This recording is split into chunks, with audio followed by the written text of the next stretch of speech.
to say what I think's been the best thing for me of the small automation, which is conversations. I think conversations are probably one of the easiest things to automate in this day and age, which essentially for me is, if I'm having the same conversation over and over again with people, I will record myself having that conversation to myself and just put it somewhere for them to access. And if someone asks me, they can go watch the video. What's effectively what we're doing here. So by us having this conversation, I'm imparting knowledge to you and hopefully you and the audience, so that when we have a conversation or a sales conversation, you're much further down the pipeline of us understanding what value we provide, how we can help, and where we're going to, what we're going to do, what we're going to try and achieve.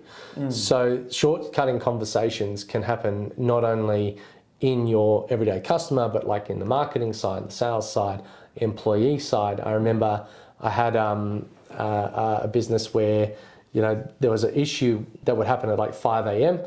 On my one day off, and it really annoyed me. So I recorded a video on how to solve that problem. The next time it happened, instead of driving in 20 minutes, getting dressed after my one sleep in, I sent the video in a text message, and that annoyed me. So then I created an online searchable database that they could go and Google the problem internally, find the answer, and then, or use the information and solve the problem. So that was a progression of an automation, and it's not really an automation, it's just automation through making something accessible for other people. So a deflection, I guess.